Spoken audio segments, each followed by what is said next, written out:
कि किस तरह से चीज़ें उस तरफ बढ़ रही हैं जिसका हम बार बार जिक्र कर रहे हैं। देखिए, हुकूमत ने अपनी तरफ से बड़ा हमला किया और इस हमले के असरात क्या आने थे, ये हमला किस तरह से बुरे तरीके से नाकाम होने जा रहा है, वाज़े तौर पर जनाब बड़ी शख्सियत ने साफ साफ बता दिया है।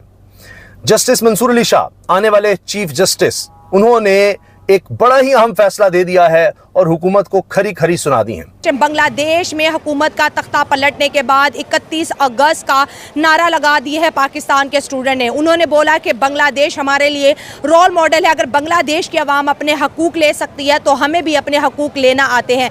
दोस्तों, अगर इंडिया की बात करें, इंडिया का यूथ जो है बात करते हैं अपने मुल्क को दुनिया की 3rd लार्जेस्ट इकॉनमी बनाने का, वो बात करते हैं IT सेक्टर की, वो बात करते हैं AI की, लेकिन पाकिस्तान की यूथ बांग्लादेश को रोल मॉडल बना के सेम चीज़ें पाकिस्तान में करना चाहती है। क्या पाकिस्तान की यूथ 31 अगस्त को वो सब करेगी जो बांग्लादेश में हुआ? क्या पाकिस्तान में भी वही चीजें होने वाली है? तो सूरत हाल जिस तरफ जाते नजर आ रहे हैं कि नई सरकार लगभग तय हो गया कि यूनुस खान के नेतृत्व में बनने वाली है बांग्लादेश के अंदर। अब जो नई सरकार बनेगी उसके सामने होंगे बहुत बड़े चैलेंजेस क्योंकि बांग्लादेश के पास में एक समुद्र का रास्ता है, 90% इनका बॉर्डर जो है भारत से लगता है, मुश्किल से 10% से भी कम इनका बॉर्डर म्यांमार से लगता है। तो म्यांमार को तो आप छोड़ दीजिए, तो भारत ही भारत है, भारत के अलावा इनके पास में कोई और ऑप्शन भी नहीं। तो ये भारत से बिगाड़ करके बांग्लादेश कभी सर्वाइव नहीं कर सकता, ये एक सत्य है। जब तक ये दो सरकारों के बीच का टाइम है, इसमें जितनी जाति जुल्म हो जाए वो हो जाए, लेकिन जब नई सरकार आएगी उसके बाद फिर कुछ भी हो पाना अपने आप में बहुत मुश्किल हमें लग रहा है। अभी भी अगर हम देखें तो जिस तरीके के वहाँ पर सब घटनाएं आ रही, पत्थर मार मार के लोगों को मारा जा रहा है, जैसी सारी हदें पार हो गई, वैसी चीज़ें देख तो रही। लेकिन अब जो नई सरकार आएगी, जब ये पैसे मांगेगी, उसके बाद भारत अपनी शर्तें सारी सामने रख सकता है।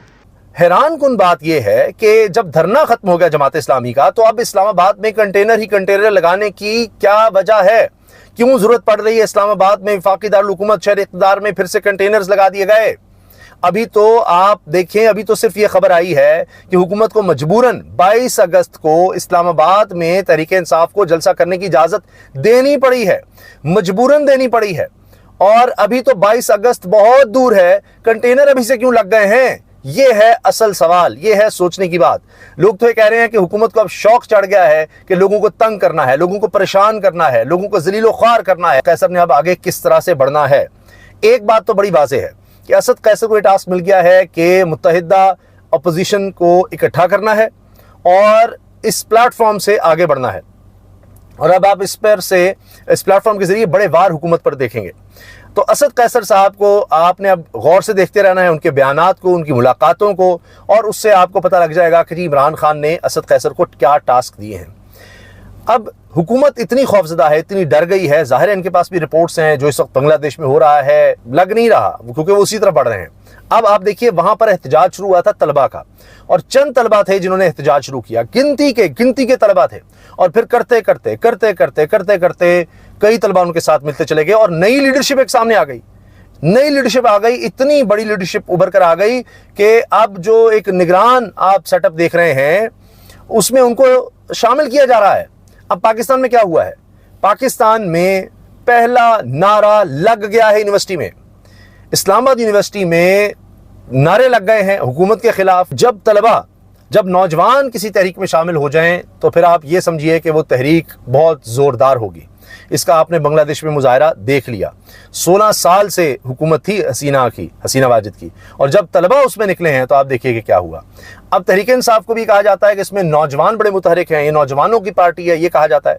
और पाकिस्तान में सबसे ज़्यादा नौजवान हैं, पॉपुलेशन में तकरीबन 60% आबादी नौजवानों पर है, उनका सबसे ज़्यादा रुख तहरीक इंसाफ की तरफ है। तो हुकूमत भी मानती है, इसीलिए कहते हैं जी ये बच्चे जो हैं हमारे ख़राब हो गए हैं, ये हो गया वो हो गया। नीरज चोपड़ा जो भारत के चैंपियन है, इससे पहले भी चैंपियन रहा, उसको हरा दिया, जिसके बारे में बताया गया कि उसने, नीरज चोपड़ा ने जेवलिन जो है ये नेज़ा लेकर दिया अरशद नदीम को। इसके पास तो ये भी नहीं था, ये यानी इसके पास वसाइल नहीं थे। तो आप इससे अंदाज़ा लगाइए कि वो अरशद नदीम आज जब वर्ल्ड चैंपियन बन गया है, कौम की दुआओं से, कौम की सपोर्ट से, और जिसको मानता है, तो आज जनाब उस पर करोड़ों की बारिशें हो रही हैं। और शहबाज शरीफ बैठे हैं और एक वीडियो सामने आई है और उसमें जनाब वो राना मशहूद बैठे हैं और कह रहे हैं जी आपके विजन को सलाम शहबाज साहब, आपकी वजह से ये बंदा यहाँ पर पहुँच गया, ला हौला वला कुव्वता इल्ला बिल्लाह। आपकी वजह से IPP ज़रूर बनाने वाले बहुत आगे पहुंच गए हैं, तो फ्रूट और वेजिटेबल्स का काम करते हैं। उन्होंने मुझे बताया कि जी आप देखें कि हमारा तो फ्रूट वेजिटेबल का काम है, यहाँ पर व्हाट्सएप जब नहीं चल रहा होता हमारे लिए बड़ा मुश्किल हो जाता है। हम मुतासर होते हैं कि हमने तस्वीरें भेजनी होती हैं कि ये माल आया है, ये ऐसे है, जिसका माल है वो भेज रहा है, ये कर रहा है, वो कर रहा है। ताकि किसान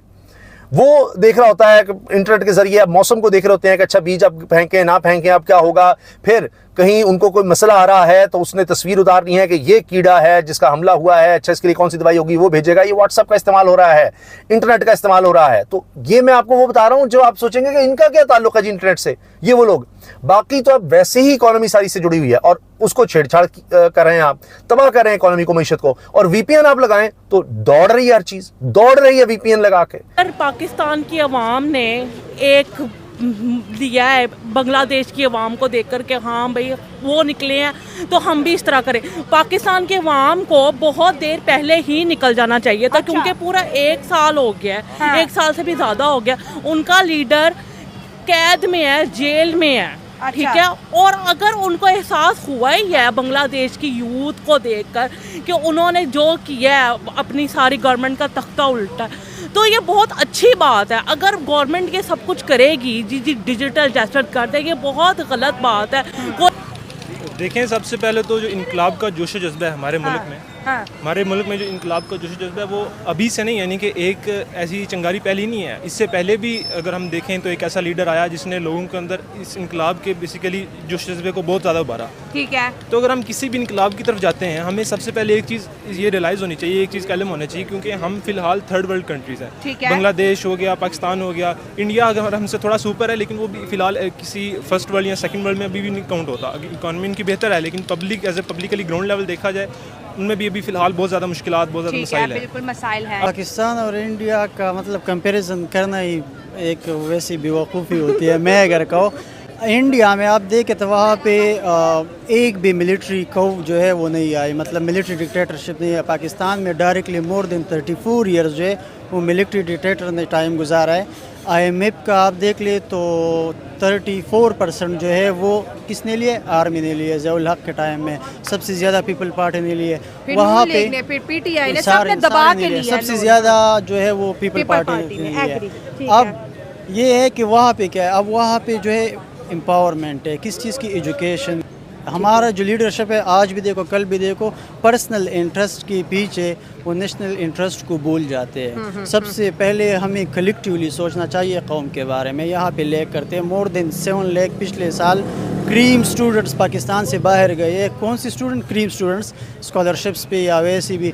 अगर मैं आपको कहूँ कि यहाँ पे पाकिस्तान में आप खर्चा करें अपने बच्चे के ऊपर, सारी चीज़ें, यूनिवर्सिटी जो गवर्नमेंट यूनिवर्सिटीज़ हम सारे पढ़ते हैं उसमें। बांग्लादेश में अब जो है वो लगभग ये चीज़ पिक्चर साफ होती हुई नज़र आ रही है कि जो कारभार है वो यूनुस खान के हाथ में दिया जाएगा।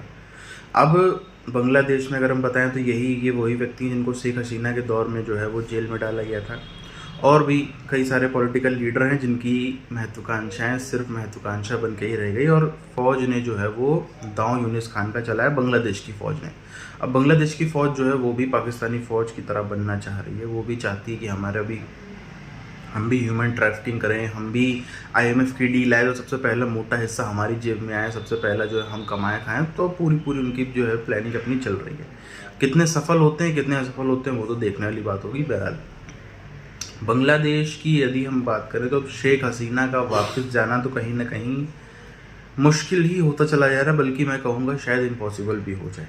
कोई उसमें बड़ी बात नहीं है। अब कुछ हो सकता है अगर तो फ्रेश चुनाव में उनकी पार्टी ही लड़े, उनकी पार्टी नई लीडरशिप को डेवलप करे, तभी कुछ हो सकता है, वरना और कुछ तो होना बहुत ही मुश्किल काम लगता है अपने आप में। अब यदि बात करें हम तो शेख हसीना तभी कभी लौटने का एकमात्र चांस तभी है जब फ़ौज वहाँ की उनको इनवाइट करो। फ़ौज कब इनवाइट करेगी? जब फ़ौज देख लेगी बाकी सब जो है वो फ़ौज की कमाई करवाने में असमर्थ है, तब एक चांस बनता है। बहरहाल जो नई सरकार आ रही है बांग्लादेश में, ये बात तो साफ है कि बिना इंडिया की डिपेंडेंसी के उसका कुछ नहीं होगा। बांग्लादेश है क्या? बांग्लादेश का 10% बॉर्डर लगता है म्यांमार से, 90% बॉर्डर लगता है हिंदुस्तान से। लेफ्ट, राइट, नॉर्थ, हर तरफ जहां आप देखोगे इंडिया ही इंडिया है, हर तरफ बांग्लादेश के बॉर्डर में इंडिया, और इंडिया से ख़राब करके ये कहीं नहीं जा पाएंगे। बिल्कुल ऐसा लगता है कि बांग्लादेश जो है वो इंडिया के मैप का ही इंडिया का हिस्सा, इंडिया के अंदर ही घुसा हुआ है पूरी तरीके से। अब बात करें हम तो जो बिना इंडिया के सपोर्ट के तो वहाँ पे कुछ हो नहीं सका। और जो नई सरकार है जहाँ वो मांग करेगी कि हमको मोदी डॉलर दे दो, हमको भारतीय सरकार ये दे दो, वो दे दो, एड दे दो, हमको जो है फ्री करने दो, आसानी से ट्रेड करने दो, हमको चैन से जीने दो, वहीं पर फिर जो है वो भारत अपनी सारी शर्तें मनवाने में सफल हो पाएगा।